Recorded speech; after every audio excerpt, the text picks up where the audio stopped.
Hi everyone, Holly from Save the Kids here. I'd like to introduce you to somebody that I met in America 2 years ago at a conference. Her name is Heidi Olson and she's a nurse that works in a unit, and she's going to tell us all about her experiences working in this. So what's the unit name, the official name? Yes, so I'm a sexual assault nurse examiner.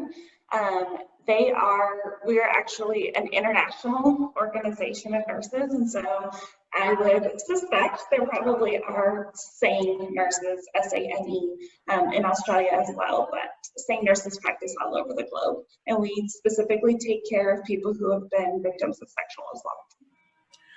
So when I got to meet you at the conference, I came to your lecture and I was blown away because I talk about child-to-child sexual abuse a lot because I'm seeing increased numbers. I'm getting contacted by parents, but I feel like it's something that nobody's talking about, and it was so refreshing to hear you talk about your experiences. So can you tell us about how you got into the role, and then about some of the experiences that you've had? Absolutely. So I've been a SANE nurse for about 5 years now, and the reason I became a SANE nurse was I was really interested in human trafficking and wanting to take care of, really vulnerable populations. But what I realized as I started taking care of victims of sexual assault, and I only take care of kids, so my age group are kids ages 0 through 18. In my mind, what I thought I would be seeing were a lot of perpetrators who were like 50 or 60, sort of the stereotype of this creepy person living in their parents' basement. And what I realized is that, in fact, that absolutely does happen. But a lot of the cases that I was seeing, the person committing the sexual assault was 11, 12, 10. And I think for me, it was just this burden I felt within the first few months of my job of thinking, what is going on? And why isn't anybody talking about this? Why didn't I get trained for this? Why are we not having a conversation? And so I started collecting data and digging into our patients' medical records and looking back at all of the years that our program has existed. And what we realized is that from 2015 to current to now, we have just seen this spike in the amount of 11 to 15-year-old boys who are committing sexual assaults. And I think it's a multifactorial problem. Boys are going through puberty, so testosterone spikes during that age range, but we also know kids have access to violent pornography unlike they've ever had before in the history of the world. And I think that what we're seeing in this spike of child-on-child sexual assault, there is a link to pornography, and we see that all of the time with victims. When we ask them about their assault, when we get disclosures, when parents are telling us things, we start to see the way that pornography has influenced the child who's committed sexual assault. And so we've been doing a lot of work around that, collecting data and looking at sort of the link between those things there. And it's been really eye-opening and really concerning. And I don't think there's enough of a conversation happening about pornography influencing the way children sexually act out. There was a study done in the United States a few years ago, and this researcher made thousands of random calls to family homes and got permission to talk to teenagers if there's a teenager in the home. And he asked about sexual assaults. And what he found was that he's estimating a third to half of all perpetrators in the United States are minors, are kids. And so we know it's a huge problem that really, I think, is underreported and we don't want to talk about. And I think we're seeing the same statistics globally. It's not just happening in the United States, it's happening everywhere. I hear the same kind of stats in Canada. We know it's happening in Australia, in the UK, and I would imagine in lots of other countries, there's just not a lot of hard data on it yet. What about treatment programs? Are there treatment programs for young people? Because from what I understand here in Australia, when I'm doing training, I say about 45% of sexual abuse is perpetrated by teenagers or, peer-to-peer. But there don't seem to be, from my research, many programs here in Australia. So what have you got available in the States? Yeah, that's a great point. It's very limited, which can be so hard for families because you know, have a child maybe that is addicted to pornography, or, you know, that is struggling with knowing how to have healthy sexual boundaries. And then there may not be any resources available to them, or therapists, or, you know, mental health counselors that specialize in this. So it can be very difficult to find appropriate treatment. It does exist, but it is very, very limited. And so we are lucky here I live in Kansas City, which is in the middle of the United States. We're lucky that we do have a program specifically for minors who have problematic sexual behavior. It's a 22-week program. And so the kids who committed the sexual assault are in the program, so is their family, which I think is really helpful. Yes. But it's a struggle. If we have kids coming from rural areas, there is nothing available to them, really. And so I think, unfortunately, that's pretty common to not have a lot of options, or maybe some good programs won't take certain types of insurance, so then families can't pay for the treatment. And so, I think that struggle is very real. From what I understand here in Australia, a lot of the treatment, of what I know of treatment programs, they're actually for adults, and then, children, it's different. It's not, they're not they're not pedophiles. Exactly. And so, I just wonder how appropriate they are. We actually held a conference here 18 months ago, and researching it, we have a children's helpline Australia-wide, and so I rang the kids helpline to find out how many kids were ringing up, and in the last 5 years they've had 300 children ring looking for assistance, to say they either had touched another child or a sibling, or they were thinking about it. And that's kids seeking help. Right. And then they have a parent hotline for only 2 states, and they'd had 500 parents ring up in 6 years, trying to seek help for their teenager and things like that. So, I just can't believe how, when kids are trying to seek help, they don't want to offend against another child, and yet there's nowhere for them to go. So the program, how many young people would be in it at any one time? Do you know? That was a really good question. I want to say off the top of my head, I think that it's probably about 15 to 20.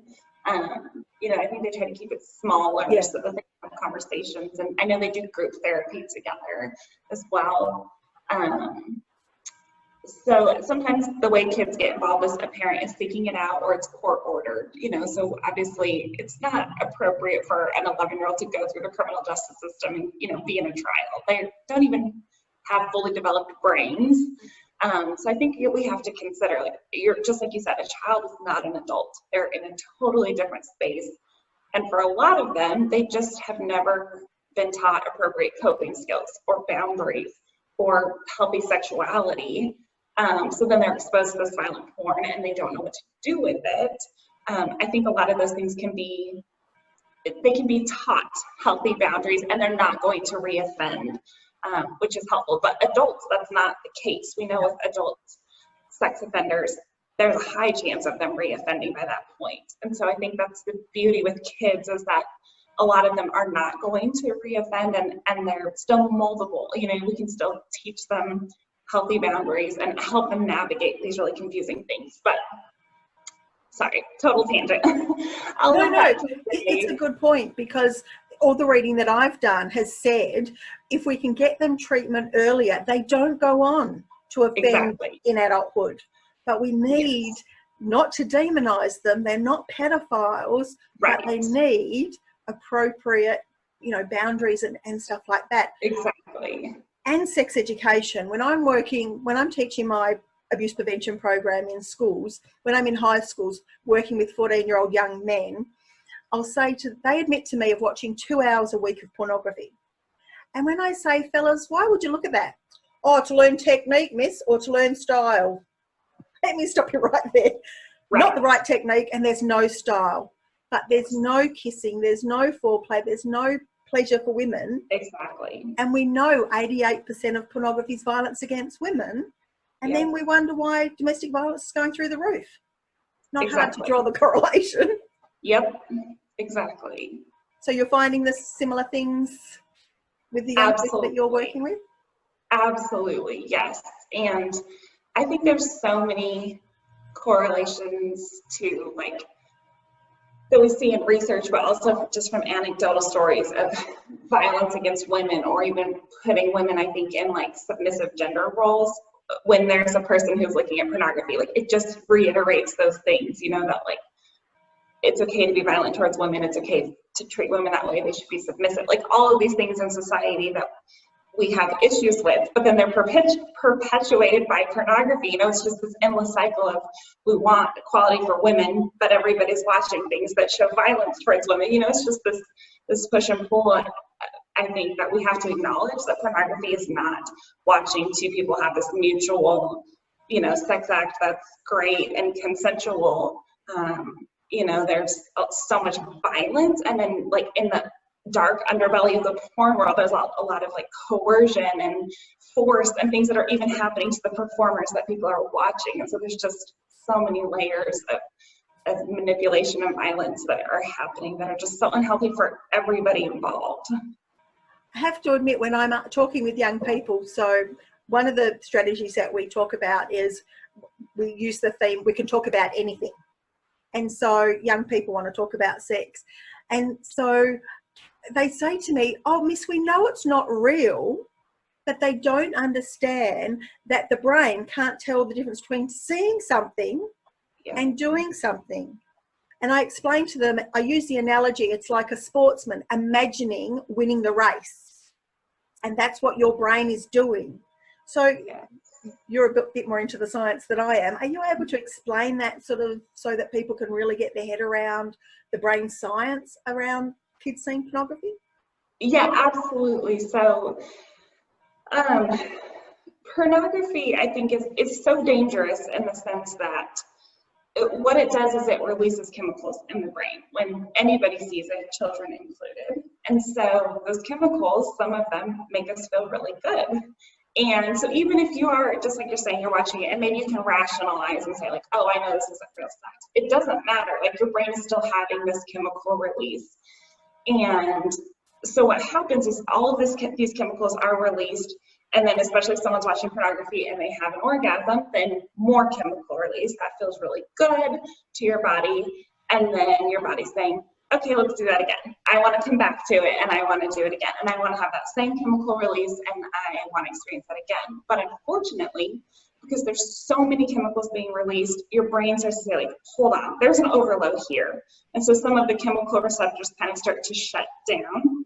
I know I'm explaining this in a very basic way, and I'm sure any like neuroscience people are screaming, but so they start to shut down, and then what happens is you don't feel that same high, so to speak, because some of those chemical receptors are like, I'm on overload. So you have to have more chemicals be released to get that same feeling, which means you have to watch things that are more shocking, more violent, more deviant to get that same type of chemical release, which means that kids and adults who frequently watch pornography end up having to watch things that are more, that they probably would have thought were disgusting at some point. You start to go down this road of deviancy to get that same feeling. And so what research has shown is that with pornography, the same brain pathways, the same type of chemical release that happens when people do hard drugs like cocaine or meth, that's happening when our brains are watching pornography. So it's addicting.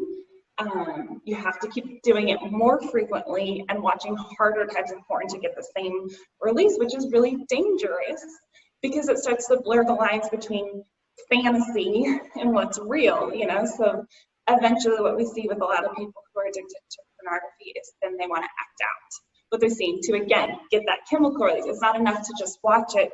Now I want to do what I've seen. And then we start to see these very violent sexual assaults or, you know, violence against women who are being trafficked. Someone buys them for sex and then enacts this horrible thing that they've been watching in pornography. And so sexual violence is very much, tied up in all of the addiction, and brain chemicals with pornography. So I don't know if that answers your question, but we definitely see that. Yeah, no, I think it would be really helpful for parents to get their head around using that language with their young people. And that's been my experience when I'm talking with young men. They say to me, Miss, I'd rather watch porn than be with my girlfriend because that's so exciting. And she just lays there. And so, how pixels on a screen compared to a touch, and yet they don't understand. And I've heard of young men here in Australia with erectile dysfunction from 17. Oh yeah. Yes, it's happening at younger and younger ages, unfortunately. And erectile dysfunction is a huge problem. If you look at the statistics, it has just skyrocketed among young men. I've heard stories which are just horrible about men who are having sex with women, but they're watching porn on their screen at the same time so they can perform. And as a woman or a partner, can you imagine how degrading that would be, for someone to be watching pornography while they're enacting something with you? There's no sense of intimacy whatsoever. And so I think that erectile dysfunction is definitely a huge direct link and fallout because so many people have viewed pornography for a long time that their brains are now trained to be aroused at that and not at anything else. And so that is a huge problem that I think we're seeing more and more and more. Even when I listen to podcasts, I hear, ads for different things, and it's always for erectile dysfunction. I'm like, yeah, how about we talk about porn while we're at it, because that will fix the problem. Yeah, exactly. And the other thing that I happen to be dropping off I've written a parent handbook about our program. And at our children's hospital, they must have a similar unit to yours. They're usually psychologists and stuff, but it's probably the same. Anyway, so every child that goes through their unit their parent gets our book. And I was dropping some books off, and I was talking to one of the clinical psychs, and they were saying that they're seeing 14-year-old young girls that have gone to a party, a boy's forced anal sex on them, and they're so badly damaged that some will never have a normal bowel action again. And because nobody's explaining, it doesn't go from one orifice into another orifice without cleaning, and you need to, it's a muscle. And so I have been known to use my fist and do demonstrations when I'm talking with young people, saying you have to exercise your muscles and to do that, because again, are you seeing young women injured through your clinic? Yeah, so I think that there's multiple significant things about what you just said, but what most people don't realize is that most sexual assault victims don't have injuries after a sexual assault, which I think is really hard for everyone to understand. But if you think about it, especially vaginas, it's mucosal tissue, so it heals very quickly, it stretches. So a lot of times, we don't see an injury after sexual assault, even though we know it happened. There's just not an injury to show afterwards, and that's really common. About 95% of children do not have an injury after sexual assault. So for someone to have an injury, there was a lot of violence and a lot of force going on to be able to create an injury. And anal injuries are extremely uncommon as well. When you look at research, I'd say less than 5% of sexual assault victims have erectile injuries. So to your point, if you're seeing rectal injuries, if you're seeing vaginal injuries, there was a high level of penetrative trauma going on. And I think absolutely that's what kids are seeing in porn, right? That's one of the main themes is really violent anal sex.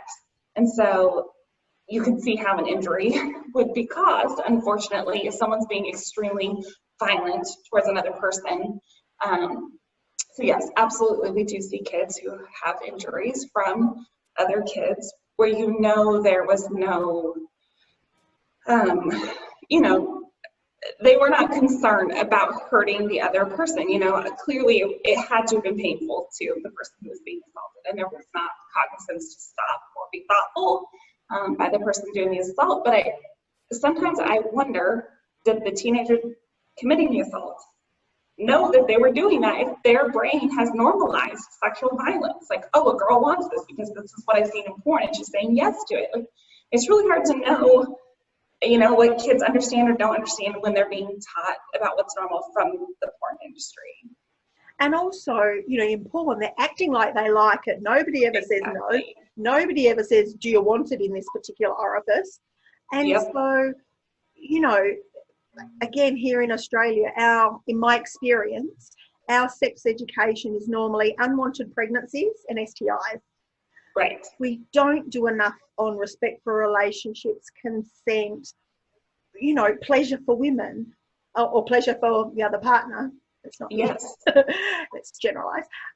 But it's, you know, we just need to, young people they're telling me they're turning to porn to learn technique, to learn style. So, we're failing young people. They don't know, you know, where to get the good information. So this is a call out for parents. Please talk to your young people about, you know, the beautiful stuff. I've worked with girls who say, Miss, I'm never having sex. It's so filthy. It's so disgusting. Because the boys are discussing with the girls at recess time or lunchtime what they've seen. And the girls are just so horrified. I mean, I really enjoy working with 14 to 17-year-old young men because they don't have a filter. They just tell you stuff. They want to know stuff. I love it. Girls sit there sometimes a bit surly and snarly and, you know, what's this old woman going to talk about? But fellas don't. They just want to know. And so I just tell them. But, you know, they want to know. So we need to find avenues so that they don't have to turn to the internet because, you know, I was with one class. I had 50 14-year-olds. And I put up the sign that says, we can talk about anything. And a boy's got his hand up.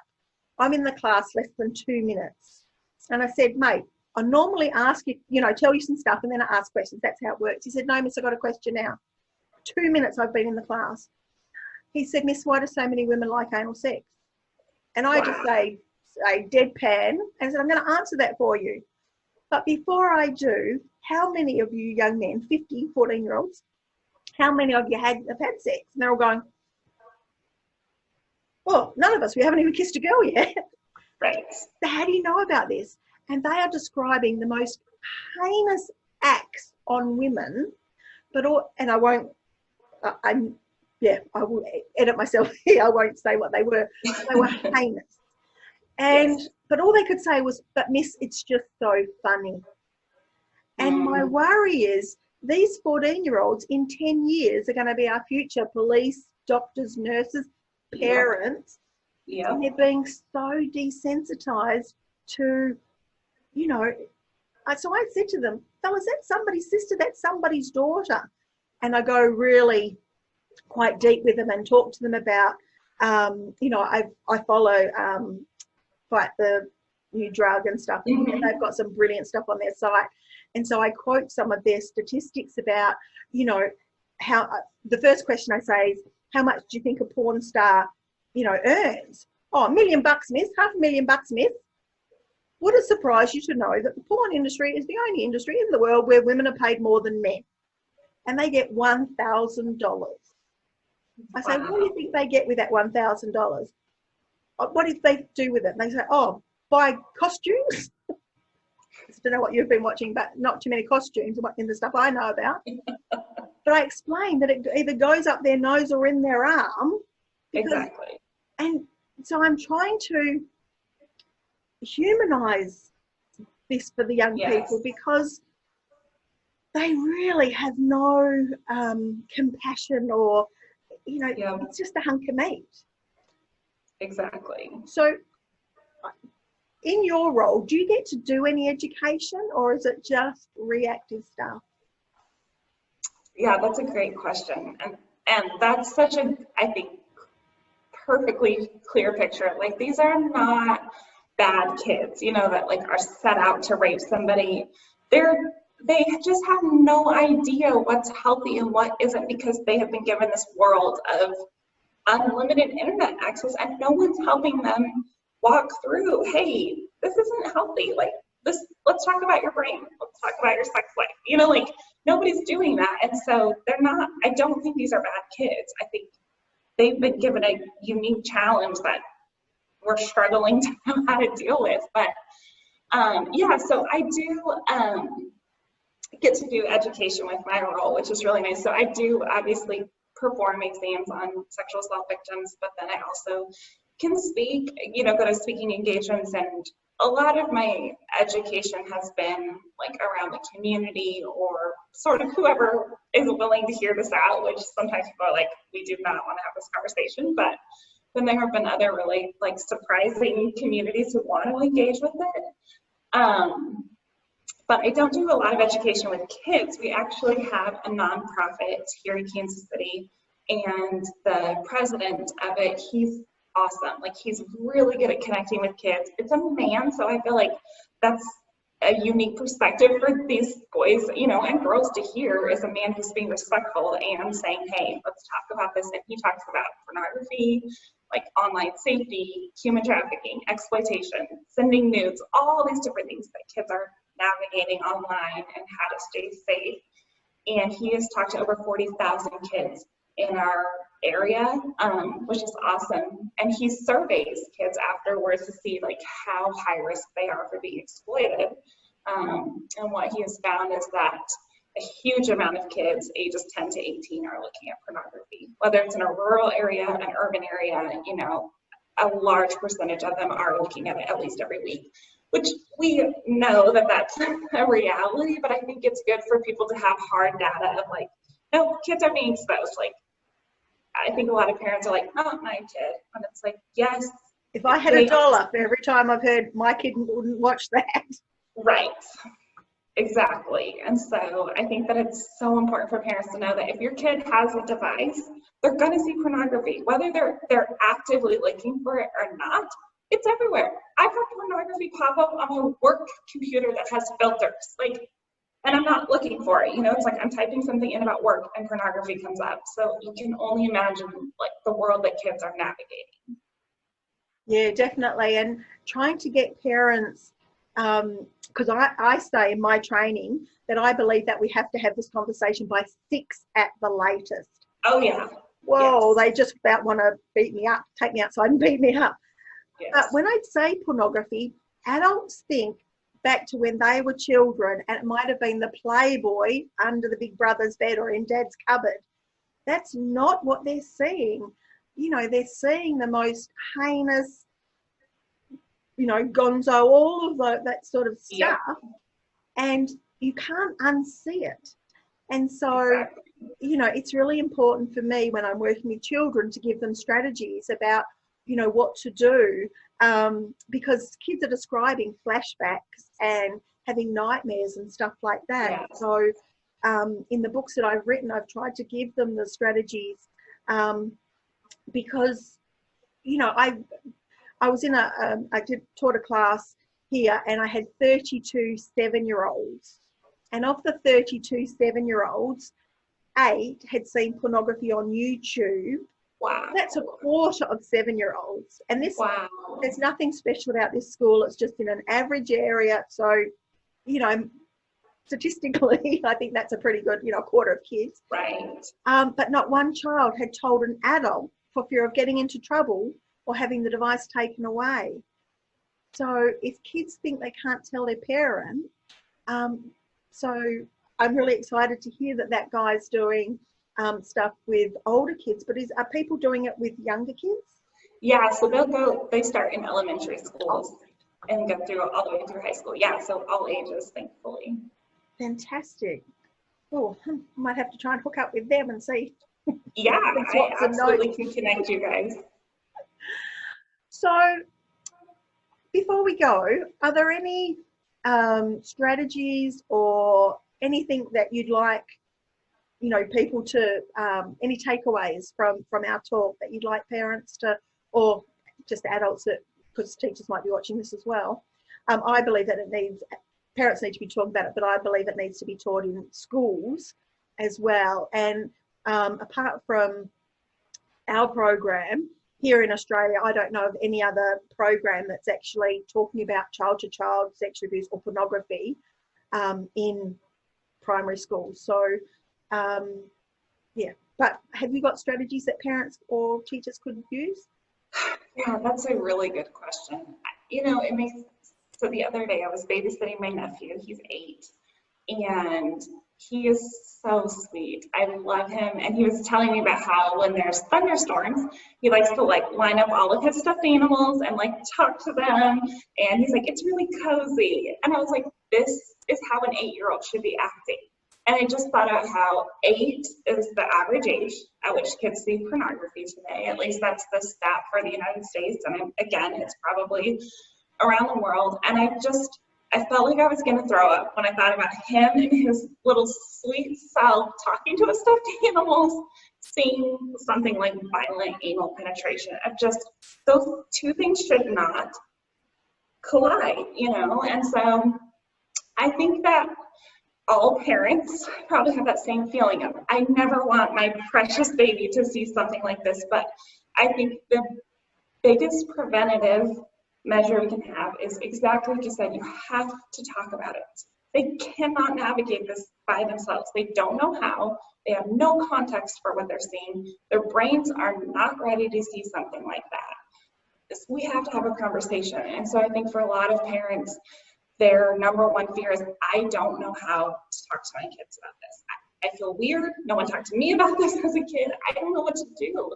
And so I think resources like what you have, a book, you don't have to do anything. You can just read what somebody else has written. And so there are some really good resources like your books.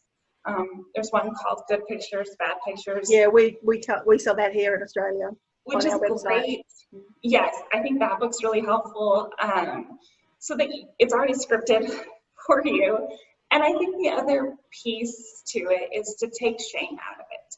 I think when kids feel like exactly like you're saying, they're going to get in trouble, there's going to be shame, they are not going to say anything. So I think when it's, hey, if you see this, I'm not mad at you. I don't think you're a bad kid. You're not going to get in trouble. Like, I really want to know. Let's talk about it. Then I think it's safe to say something. So I think those are really, really helpful. I think to Culture Reframed, Gail Dines' nonprofit, they have scripted conversations for parents. So they have like little video modules you can watch, and they have actual scripted conversations, because again, parents are saying like, I don't know how to have this conversation. It's so awkward. So it's already written out. So I think there are people. I'll put the link to that. It's above or below, wherever it goes. I'll put the link to, because Liz Walker helped write that with them. Yes, she's awesome. So I agree. I think that there are a lot of resources written by really incredible experts like yourself that exist. It's just a matter of knowing where to find them. But I think having those conversations is really probably the biggest prevention tool that parents have, is being willing to engage with it and to stop living in this world of not my kid, I'm not going to go there. Like, if you love your child, step in and have this conversation and continue to have this conversation. Thank you so much for saying that, because that would be my message too. And it's as simple for me. It's as simple as, if you see pictures or movies of people with no clothes on, come and show mummy. Yeah. And I say show because about a month ago, somebody tagged me into child exploitation material on Instagram, and I still am having flashbacks about what I saw. And so I'm an adult, I talk about this all the time, my brain's fully formed, and it was hard for me to turn away, because I'm going, okay, that can't be right, is that right? And so when I tell kids to turn it over, or if it's a laptop, shut the lid and go and take it to an adult, because I need the adult to see what they saw. Yes. And because of my lived experience, I say this because I was telling my husband what I saw, and he's gone, oh yeah. No, Roger, you don't understand. When I'm bursting into tears for no reason, right. This is why. And so my worry is, if children are seeing violent, horrible sex, are they thinking that's what their parents are doing? That keeps me awake at night. So, you know, if we have to have lots of little conversations, as, you know, as soon as they can. You know, I've had parents tell me how their 3-year-old was watching Christmas clips on YouTube when something about Santa's sack came up and there were no toys in Santa's sack. You know, so 3-year-olds on YouTube. Yeah. So thank you so much for giving up your time. Is there a, do you have a Facebook page? Do you do education? How can people get in contact with you if they're interested in learning more about your... Yeah, that's a great question. So I'm not on Facebook.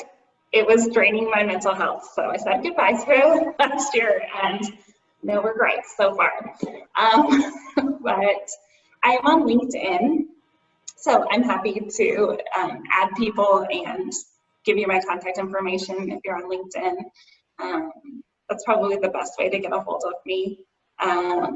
But yeah, I am happy to collaborate, talk, share data, whatever would be helpful for people. I really, I think this is really important work, and I think it's a conversation that's not being talked about enough. So thank you for what you're doing. Well, and I will give your details, if that's okay, to two professors that I know here in Australia. One specifically in South Australia is trying to get a grant to do a study. She's done a small study where 140 teachers did a survey about sexualised behaviour in classrooms. But, you know, she's using that to try and leverage the government, and I'm sure she'd really like to link in with you. So, Heidi, Sure. Thank you for your time. I really appreciate that. That's been brilliant. Absolutely.